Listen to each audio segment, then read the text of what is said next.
As we start this second to last module here in our course, we're going to be taking a look at the so-called modernist controversy. And unlike some of the previous few modules, we're not taking any great leaps forward chronologically. Really, in fact, we are more or less holding still. We're going to actually take a little step backwards and talk about some things that take place before the end of John Henry Cardinal Newman's life. In particular, some of the pontifical documents put out in the late 1800s, and also again looking at Vatican I. And then we're going to move a little further forward and move into the early 20th century. So we're getting pretty close to our own time here.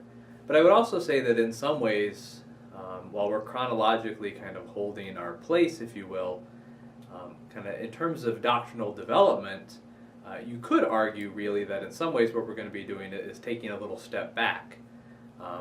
In many ways, I think what we're going to see over this module and the next is the process of different church authorities in the late 19th and early 20th century kind of working through with some difficulty how to deal with many developments in modern Western world before, I would argue, ultimately coming to recognize the value of Newman's insights and adopting something very much like Newman's approach in his essay on development of Christian doctrine in Vatican II.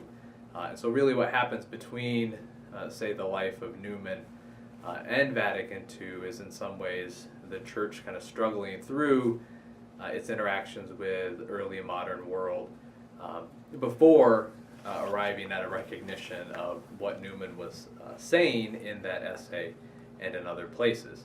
Now, certainly there are going to be some people who would disagree with that assessment. And of course, one of the things that happens when we study history in more or less any particular area, whether it's the history of science or politics or economics or what have you, is that in many cases as we get closer to our own day, it gets a little more caught up in the politics of our own day. And there are some who would see some of the movements in Vatican II and after Vatican II as a falling away from what should have been the maintained position that's staked out, say, in the early 20th century that we're going to be looking at.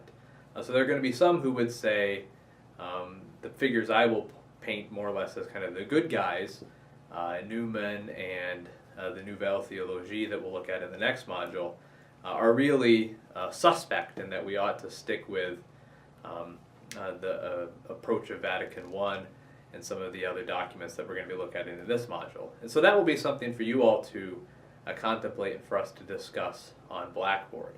But wherever you may fall in terms of those ideological debates even in our own day, it's important to understand what is going on in this period. The late 1800s and early 1900s may seem like ancient history to many of us, but you can't really understand what's going on in the larger Christian world, and in particular in the Catholic world, in connection with the debates about Vatican II and the spirit of Vatican II and whether it's continuous or discontinuous with tradition. All of those debates, really to understand it properly, requires you to have some understanding of what was happening in the 100 years or so leading up to Vatican II.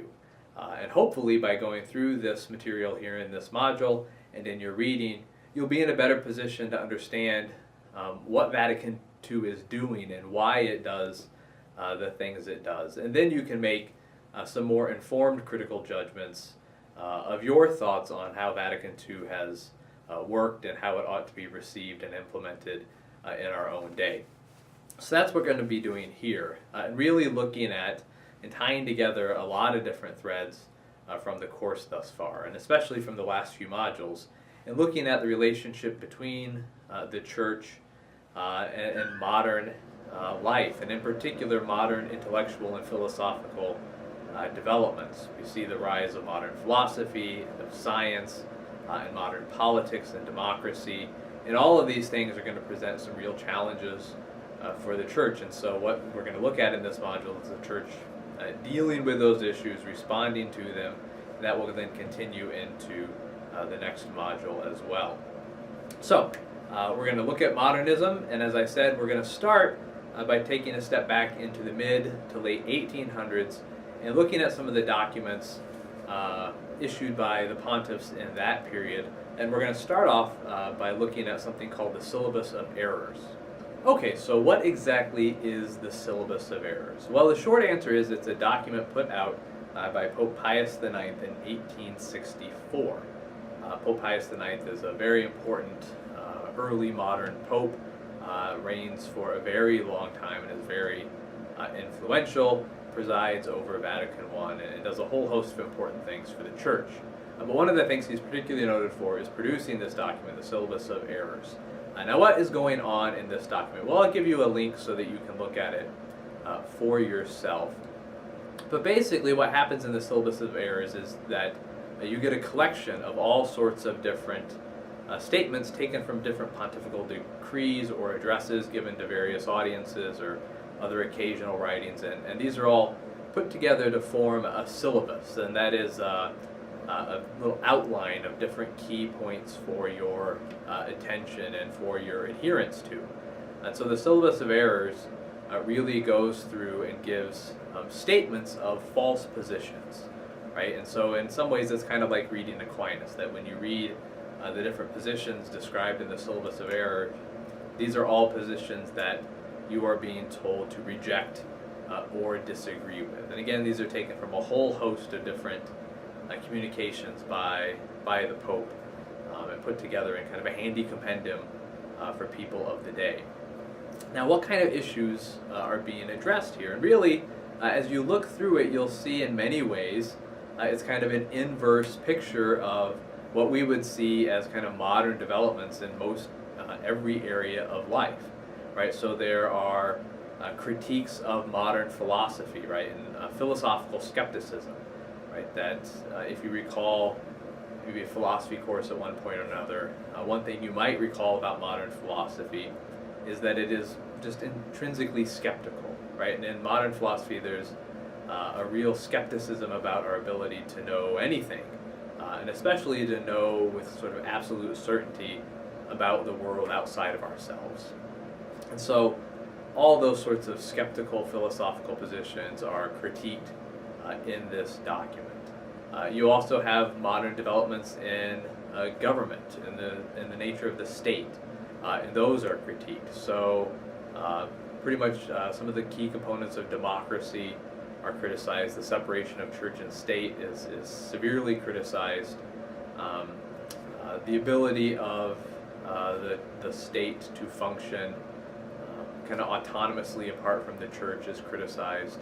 And other things that we would see as real values, particularly as American Catholics. So freedom of religion is soundly criticized in the Syllabus of Errors.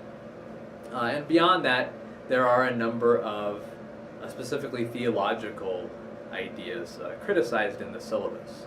And here it helps to have a little understanding, and hopefully doing some of the reading in the McGrath textbook will give you some background on this. That in the and in the early 1900s, there are some significant developments, particularly in the Protestant world. And so you get the advent of liberal Protestantism, kind of really flourishing during this period. And liberal Protestantism, this is very different than, say, the evangelicals who might knock on your door and ask you if you have a personal relationship with Jesus. In some ways, those fundamentalist Protestant Christians are a reaction against what was the leading form of Protestantism, or at least the kind of new and upcoming form in the late 18 and early 1900s. So this liberal Protestantism, which was much more focused on social activism than on individual salvation by faith alone. So this liberal Protestantism, there are a lot of important figures, a lot of German theologians and scholars who basically stripped down Christianity and would argue that the real essence of Christianity is not cross, it's not resurrection, it's not Jesus' divinity. It's really, the essence of Christianity is Jesus' social teaching. And again, this is tied up with something called the quest for the historical Jesus. And so there's a movement in the study of Scripture in the Gospels and in the study of early Christian history to find the historical Jesus, right? And the idea was that that the real historical person of Jesus has been kind of covered over by all these layers of dogma and doctrine, all the things that we've been talking about over the past few weeks. And the idea here in the late early 1900s was that we could strip this away, right? We could find the historical person who was not divine, who did not perform miracles, who was in fact just a wise sage, a social activist, somebody fighting corruption and power in his day.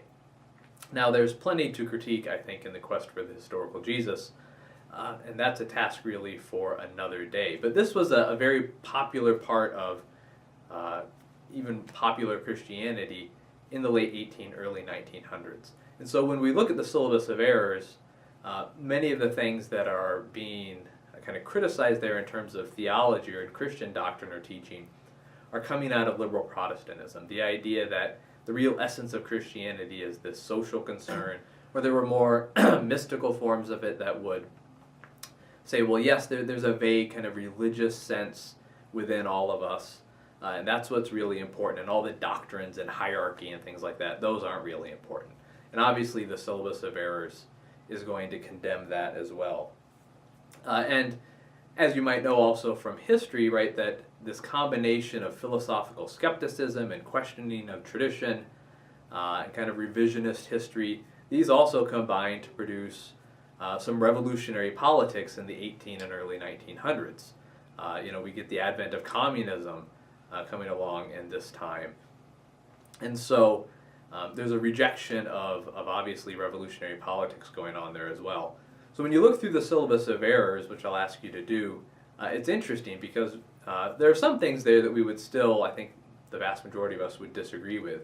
But there are a number of other things that are rejected, which we would take to just be kind of standard features of modern Christian living, right? This idea particularly of the separation of church and state. So this is what's going on in the mid-late 1800s, right? That the church is reacting against these because it sees them as undermining traditional Christian belief, right? In many ways, it's a continuation of an amplification of the debate going on between church authorities and Galileo, except it's not just focused on the planets and one passage from the book of Joshua. Now it seems that all of these developments in different sectors of intellectual life are undermining really Christianity and Catholicism as a whole. And so the reaction of the church leaders, and particularly Pope Pius IX, is just a wholesale condemnation and rejection of the early modern developments in all of these different fields of thought. And if you look at the very last point made in the Syllabus of Errors, it really kind of encapsulates the spirit of the document, and in some ways, of course for us at least, it can seem very ironic, right? So if you look at number 80 rather in our list, it says, "The Roman Pontiff can and ought to reconcile himself and come to terms with progress, liberalism, and modern civilization." Right now, obviously, this is something that we are supposed to reject, although many of us, 150 or so years later, would say yes, very much so, that the Roman Pontiff ought to come to terms with modern civilization. Now, what does that mean? Right? Of course, there is a way in which we could say no, right, that church teaching, for example, ought not to be dictated by, say, modern culture. But this idea of just a wholesale rejection of any development in modern thinking is going to strike many of us today as problematic. And so that's kind of the spirit that is running through the church in the mid-late 1800s. And that is then going to lead into something that is much more authoritative in shaping later church tradition than just the Syllabus of Errors, and that is the First Vatican Council in 1869 and 70, and we're going to turn and take a look at that here next. So in Vatican I, we're going to get an ecumenical council that in many ways reflects the concerns that we see addressed in the Syllabus of Errors, right? So we still have the same pontiff, Pope Pius IX, who is presiding over the council. Now, one of the things I think that is notable, regardless of where you fall on this sort of spectrum of positions on, say, Vatican I or Pope Pius IX's attitude towards the modern world, is that Vatican I's official decrees are in many ways much more restrained than what you will see in, say, the Syllabus of Errors. So I think, again, we could argue here that what's going on is, in fact, the Spirit guiding the Council Fathers to only formally define certain beliefs that are really going to be timeless, that are really going to be valid and universal for Catholics thereafter. So some of the very specific concerns that we're going to see in the Syllabus of Errors are going to be covered in much more general statements about the proper role of, say, faith and reason or papal authority in Vatican I. Now again, I'll give you a link to the decrees of Vatican I so you can look through them for yourselves and see what is there. Really, in terms of council documents, Vatican I's decrees are quite brief, quite a bit briefer than, say, the Council of Trent or Vatican II for that matter. It's pretty succinct, but you can again see sort of the prevailing concerns of the Church in the day, is that you have a real concern with these continued developments in modern thinking and in modern culture. So there's a section given, for example, to talking about creation, right? And so many of the challenges that we experience today in the 21st century are beginning to affect the Church here in the late 19th century. People are questioning the traditional understanding of creation and arguing for the created world just being the result of random chance and random physical forces at work. And so Vatican I insists on the idea of creation, right? That there is a creator, a God, who is outside of and prior to the material universe, and who creates the material universe out of nothing, ex nihilo. And so Vatican I affirms this as something binding for Catholics to believe. Now again, I think it's very interesting if you look at exactly what Vatican I decrees on this. It insists on creation, and it insists on creation of the material universe ex nihilo. And I'm sure that many Catholics of the time saw this as a rejection of ideas like evolution or ideas like the Big Bang. But if you look carefully at what the decrees actually state, they are in fact, in retrospect, compatible with at least certain forms of evolution or certain forms of the Big Bang. So again, I think you could say that we can see divine providence at work here in guiding the council to reject those things that are truly contradictory to the Catholic faith, while still allowing for the possibility of later developments and understanding of the possible compatibility of the faith with things like biological evolution or cosmological Big Bang. So you get a discussion of creation. There's also discussion of revelation, right? And again, critiquing some of the things that are in the biblical scholarship of the day, right? So that many biblical scholars in this period are doing something similar with Scripture as we talked about with the historical Jesus, right? So they're arguing that the biblical canon as we possess it is something that evolves over time, and that really there's a more original core that we can find in many books, particularly in the Gospels, and that over time there's been additions to the canon, and later extraneous things have been added to it. There are people really asking skeptical questions about Revelation as a whole. And so Vatican I is going to insist on the divine nature of revelation in Scripture and in tradition, right? And saying that we can have a confidence in divine revelation in Scripture and tradition as being without error. And so this is going to be a major theme that we can see in the decrees of Vatican I. And again, obviously something very relevant for us today. There's also going to be discussion of the proper role of faith and reason. Again, mimicking many of the concerns that we're going to have 150 or so years later. And it's important to note that Vatican I does recognize a valid role for the use of reason in thinking about life, thinking about the world around us, and in fact, thinking about our faith, but also insisting on the priority of divine revelation, right? And supernatural faith that we receive as an infused virtue from God.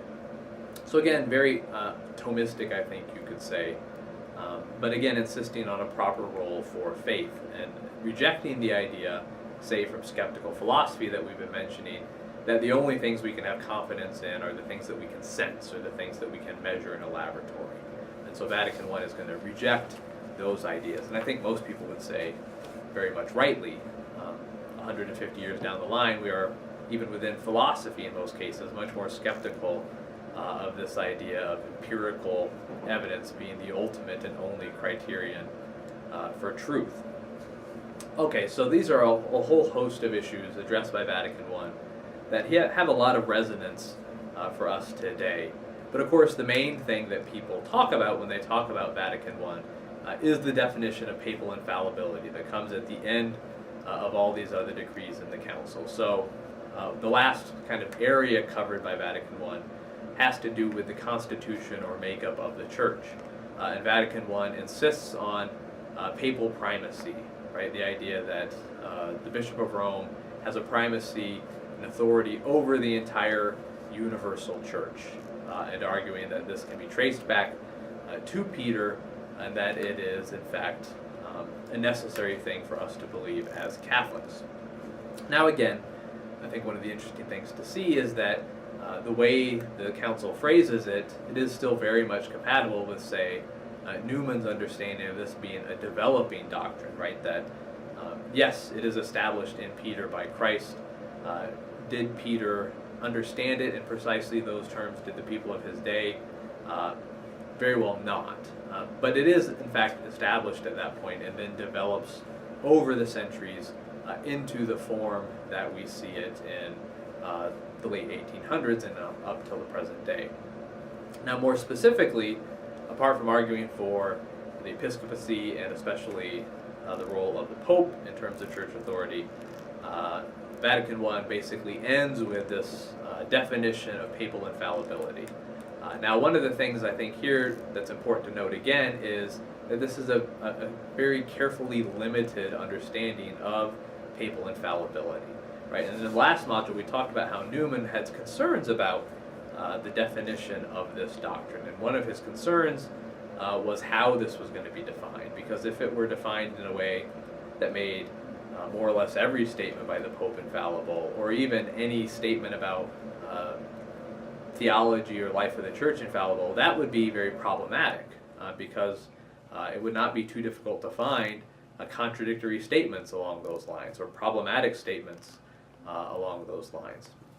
But that's not what Vatican I decrees, right? It decrees very specifically that the Pope is infallible when he is speaking ex cathedra, that is, when he invokes his full authority as the Pope, speaking from the throne, ex cathedra.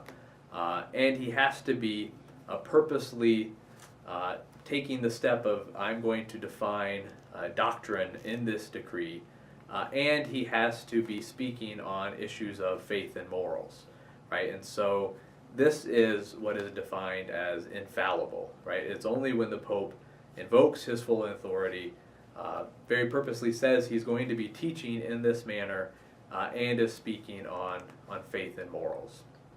And so this is what Vatican I insists on. Now, that is a pretty limited, as far as the possible options open to the Council, fairly limited understanding of papal infallibility.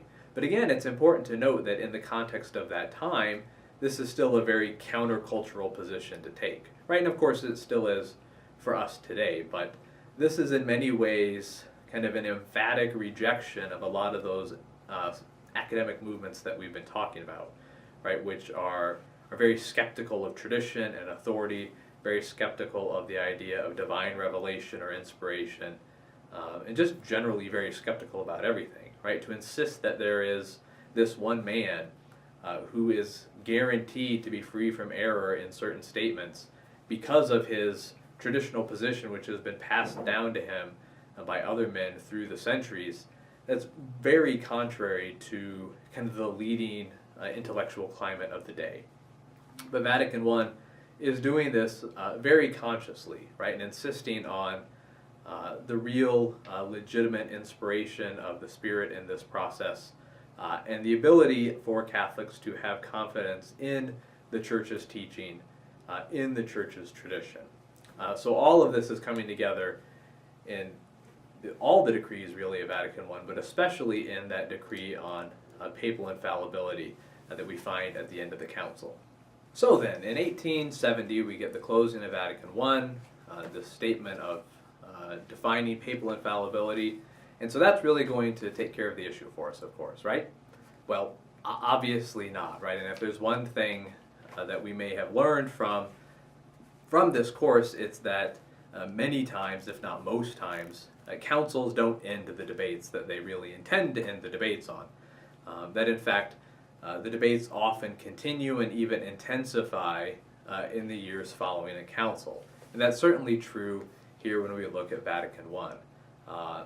In the 1870, you get this definition of papal infallibility, but if anything, the fight between church authorities and intellectual skeptics or critics of Catholicism really reaches kind of a height in the 20, 30, 40 years after the council.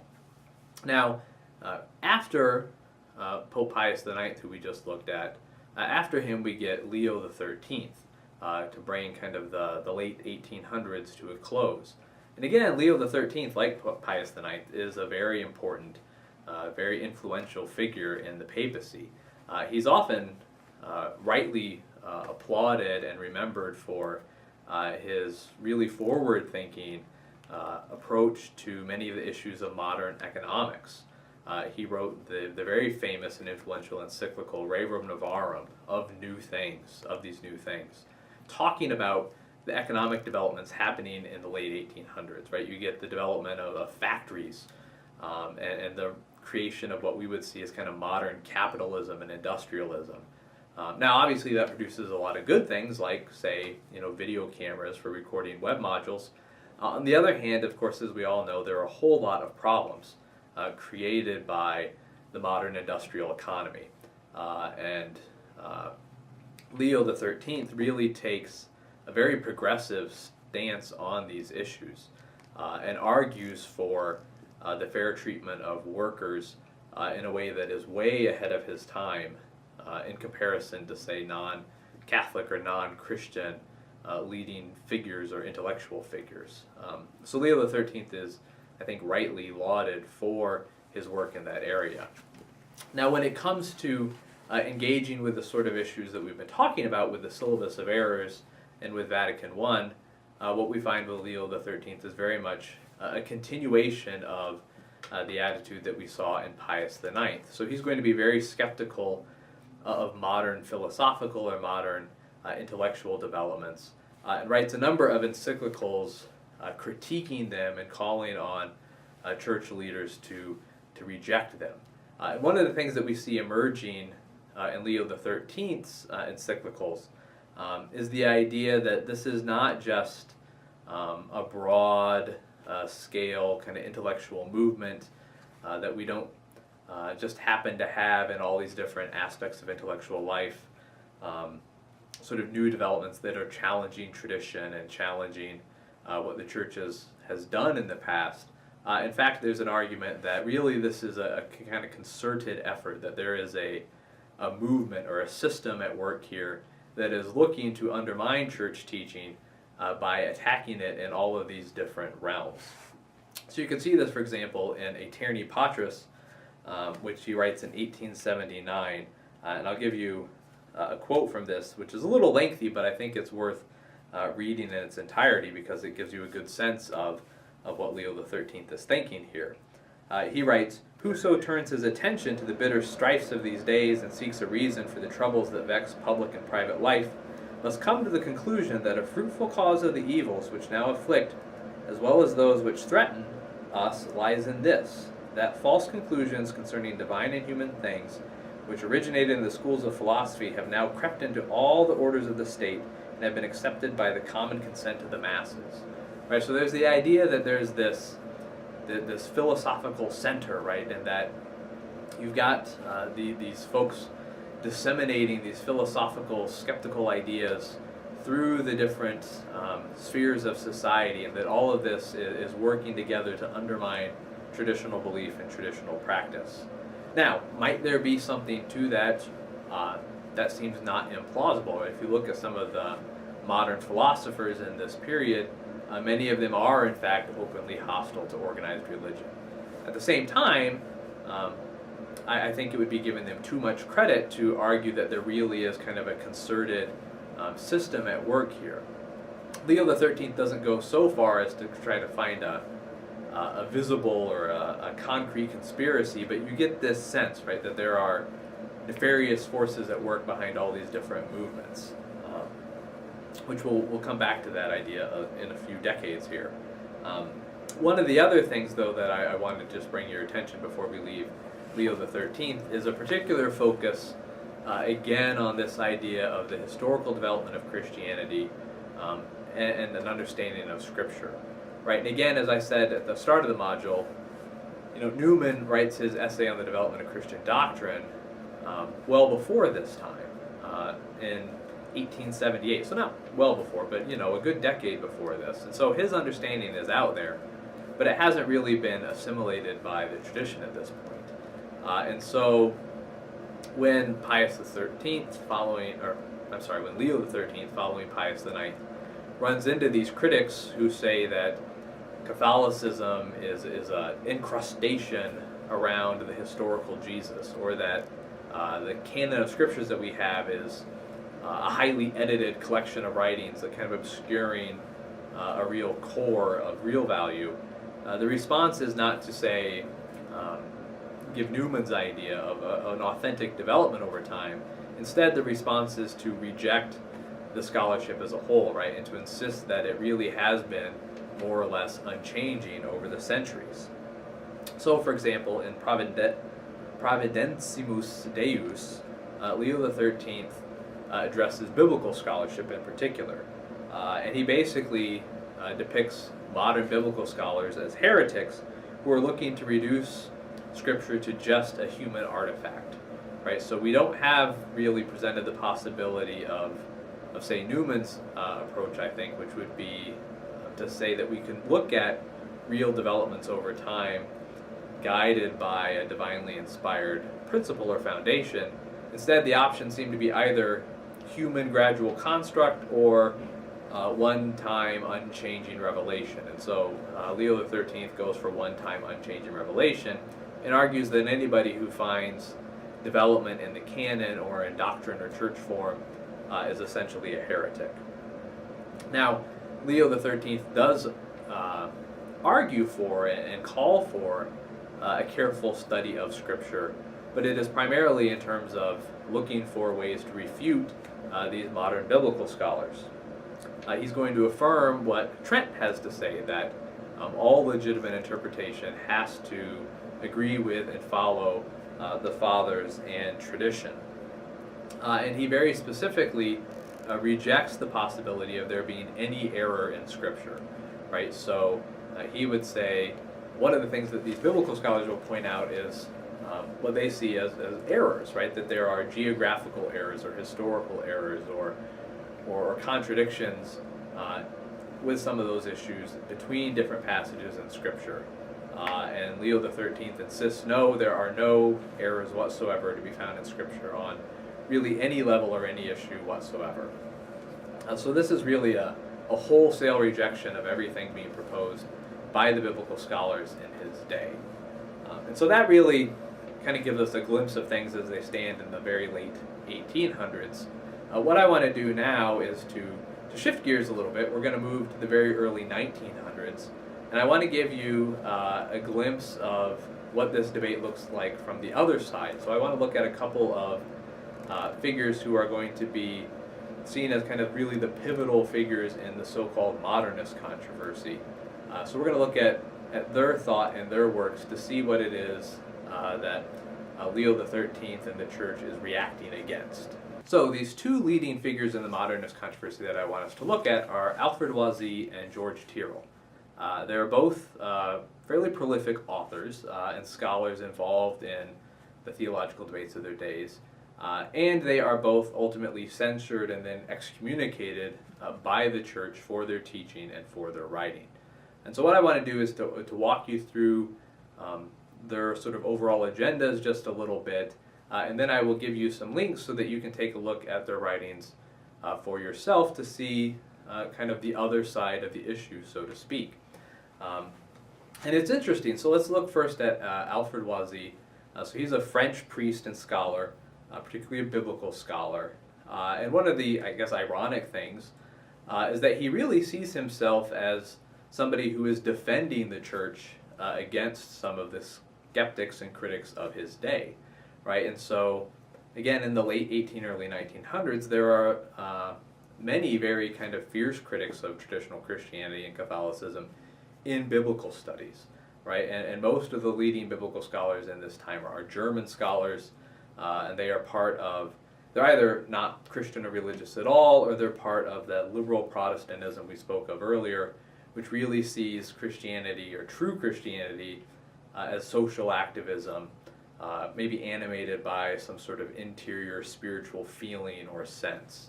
But they have no patience whatsoever for traditional dogma or church structure or hierarchy or authority.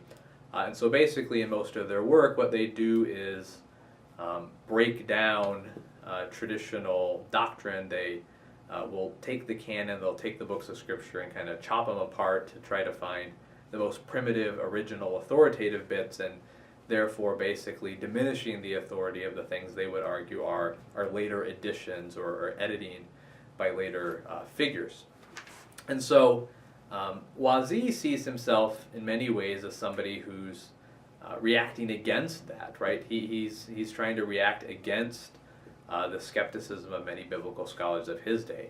Now, at the same time, he sees himself as opposing the neo-scholasticism of the church authorities, right? So when Leo XIII is saying we need to study Scripture, he wants it to be in scholastic terms, that is, in medieval terms. So what you do is you look at all the commentaries that came before, and you find those and you maybe refine them a bit, right? As we talked about scholasticism after Aquinas, that it becomes not a study so much of Scripture and the Church Fathers, but more and more commentary on Aquinas and on Aquinas' commentators and so on and so on. And so this neo-scholasticism argues for really an unchanging body of Scripture and church doctrine, and really is just making more and more fine distinctions about it, and would reject this idea of historical development that Newman would endorse, and also that in some ways that Loisy would endorse. And so his major work is a work called Gospel and the Church, and in that he tries to argue for what he sees as a middle ground between these two positions, right? So he would say that the church really does, for example, come from Jesus in more or less a direct way, right? So many of these liberal scholars would argue that the church is kind of a complete distortion of Jesus' original message, and that it is something created by the early hierarchy.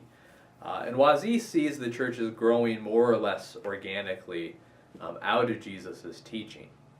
Now what he does, though, is he rejects the idea that Jesus sort of intentionally set up the church in something like the form that we have it, right? He thinks Jesus, he has this famous line, basically it says, Jesus foretold the kingdom and it was the church that came. She came enlarging the form of the gospel, which was impossible to preserve as it was as soon as the passion closed the ministry of Jesus, right? So if you look at this is a carefully phrased position, right? He doesn't take the liberal Protestant view that the church is just a completely foreign artifice imposed on the original Jesus. On the other hand, he would reject this idea that Jesus kind of consciously sets up the church in the form that we have it based on papal authority. He sees it as inevitable that this change would happen, but it's not necessarily what Jesus foreknew would happen or what Jesus intended to happen. Now, he does the same thing with various aspects of the church. So looking at, say, church authority, looking at the sacraments, looking at the way doctrine develops.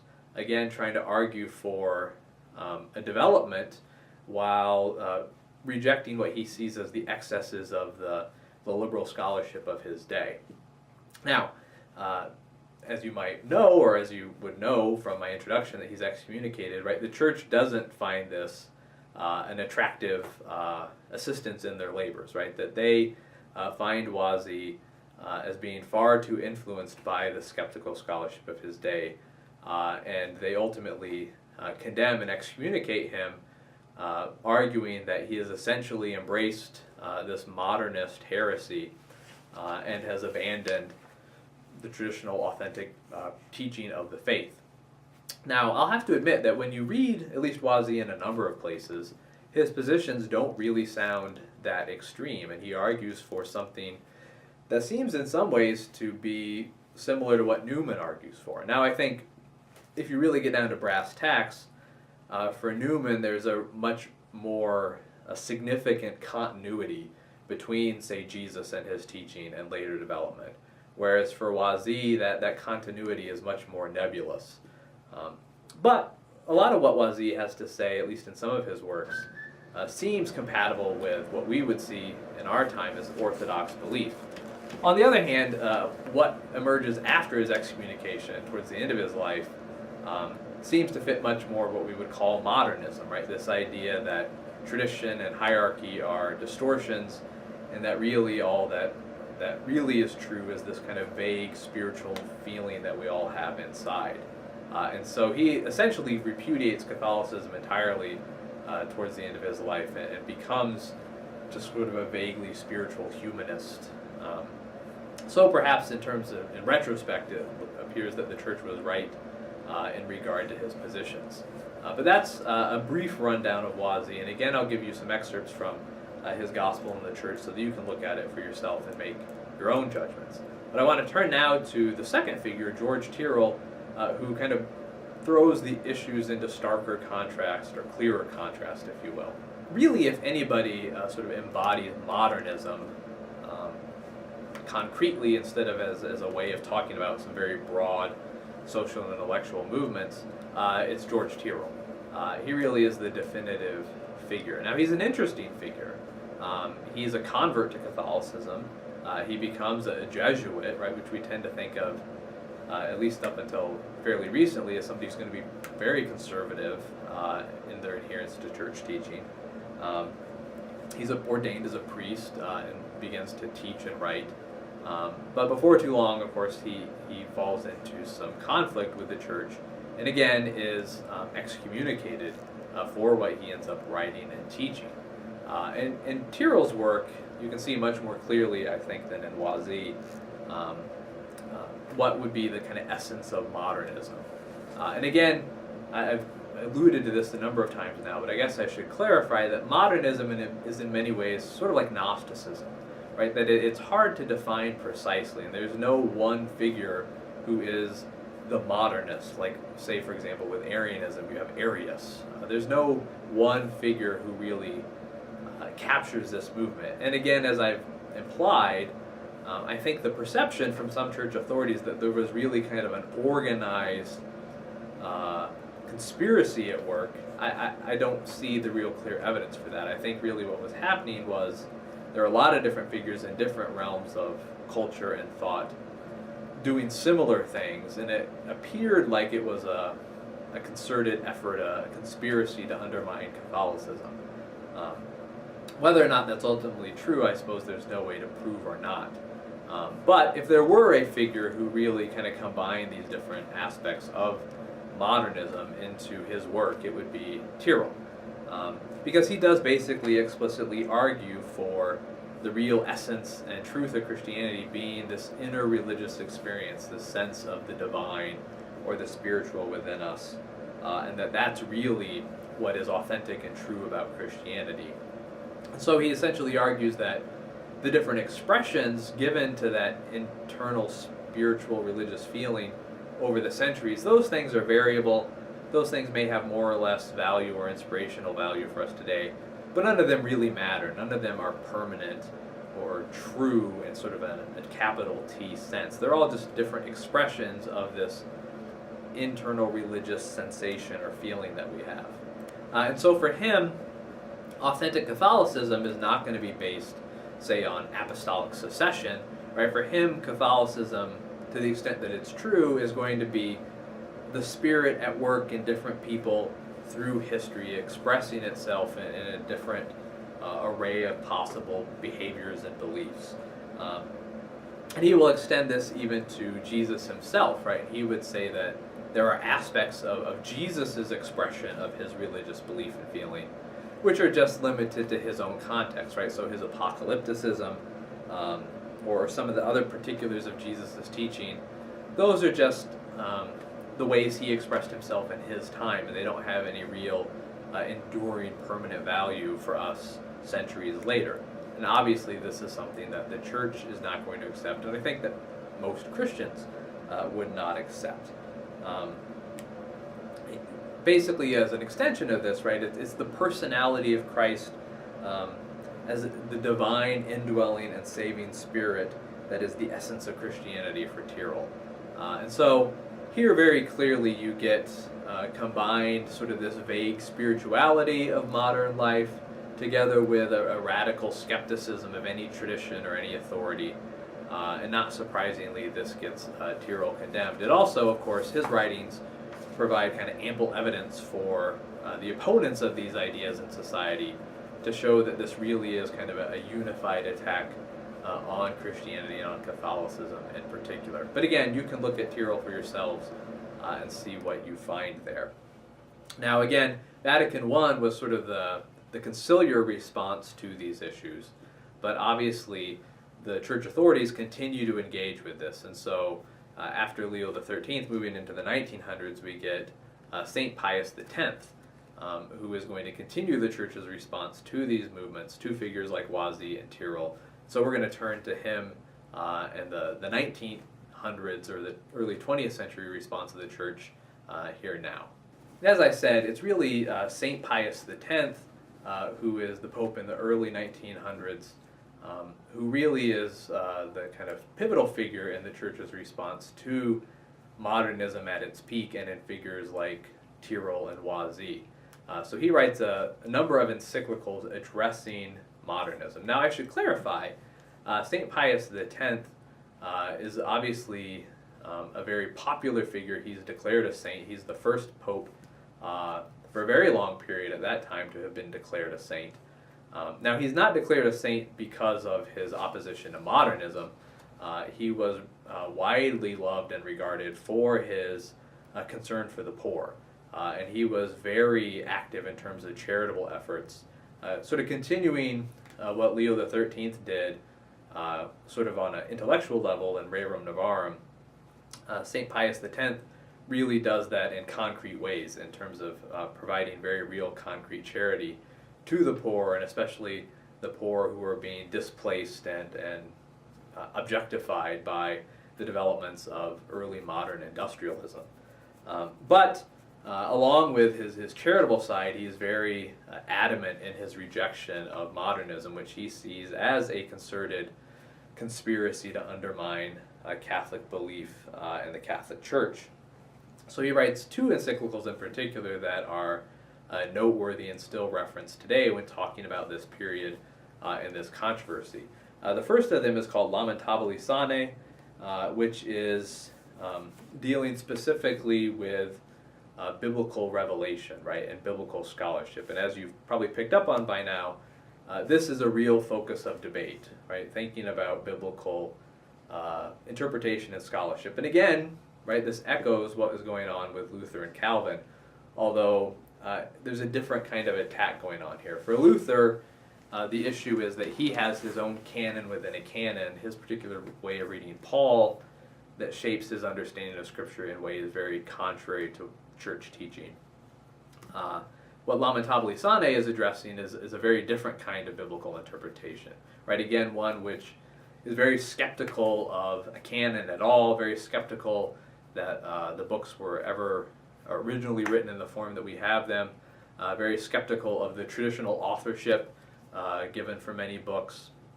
And so St. Pius X is going to condemn many of those aspects of modern biblical scholarship in this encyclical. Right? So he's again reaffirm what Trent says about the need to follow traditional church authority and the fathers in terms of your exegesis. He's also going to follow the decrees of Vatican I and Pope Pius IX in rejecting the possibility of any error in Scripture. And so he's going to echo that from Pius IX and from Leo XIII. And he's also going to reject those who would question traditional authorship, right? So, for example, many biblical scholars, again, today would question whether the Apostle John, the beloved disciple, is the author of the fourth gospel. And so Lamentabili is going to reject those questions and reject that position and insist on the traditional authorship for that and for all of the books of the biblical canon. He rejects the idea that revelation is really this sort of religious consciousness or this religious feeling, and he's going to reject any substantive difference between Christ's own self-understanding and what later tradition establishes, right? So as far as he's concerned, he's going to reject this idea that is in Wazi, that Jesus preaches this sort of vague kingdom and we get the concrete church, which may not really reflect Jesus' intention. Lamentabili is going to say, no, Jesus establishes the church very purposely in the form that it exists in until this day. And along with that is going to reject an evolution in the church's structure, right? That where you have an episcopacy and papal primacy emerging gradually over time, he is going to reject that in Lamentabili. Along with Lamentabili, there's another encyclical called Pascendi, or rather Pascendi Dominici Gregis. We'll leave Father Guile to do the long Latin phrases. I'm pretty rusty on that, but this is, the pastoral letter.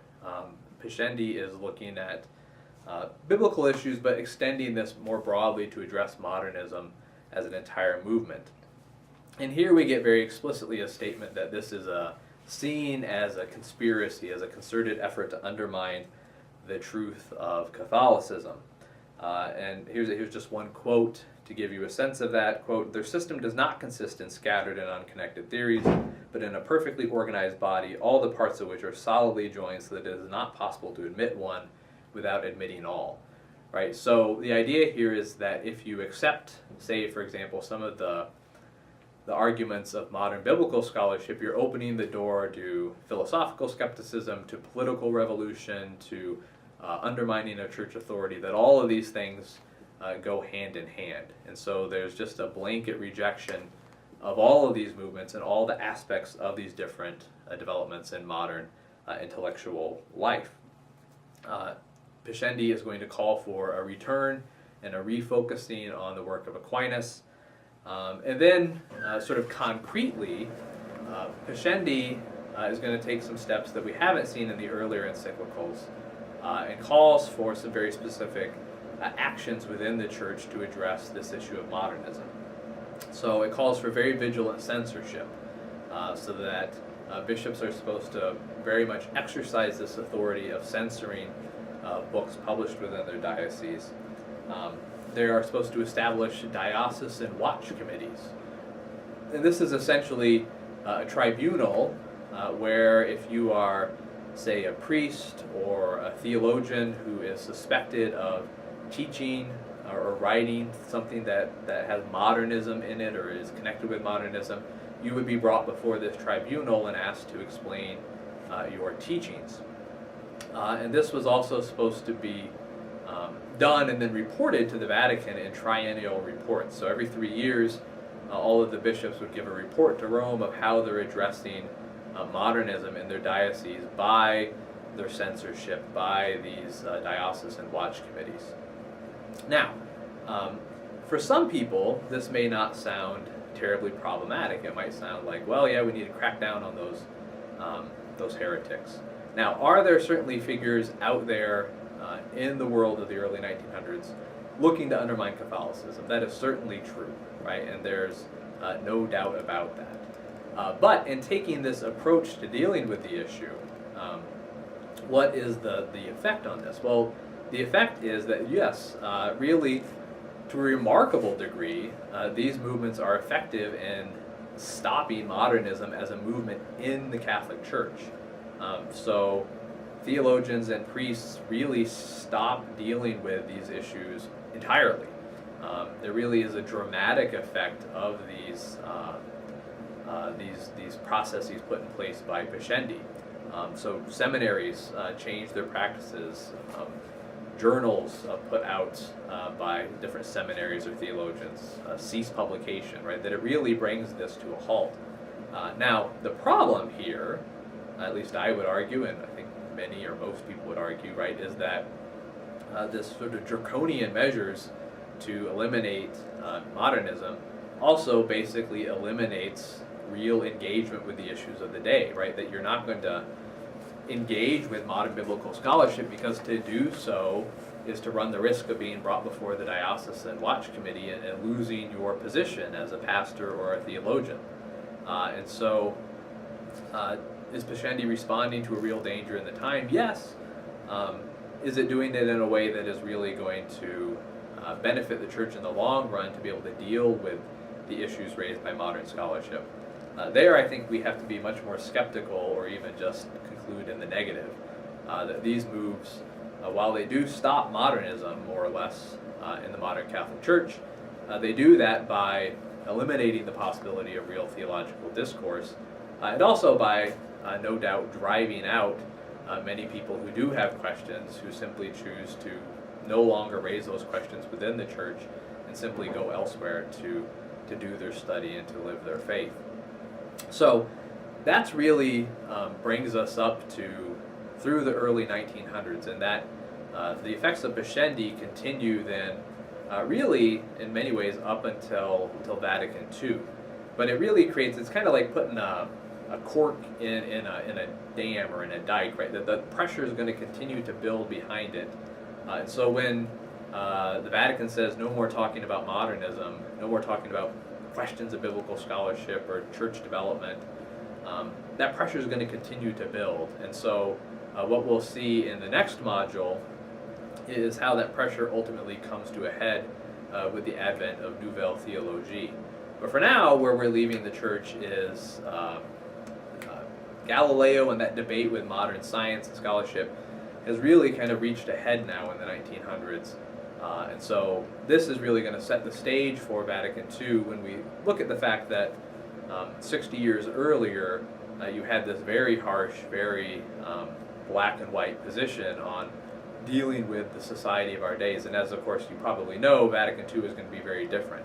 So how we get from this point in anti-modernism with St. Pius X to Vatican II is going to be our topic for next time. But in the meantime, I will leave this module at that, and I look forward to having you take your own look at some of these documents we've been talking about, and then discussing your thoughts on all of this on Blackboard.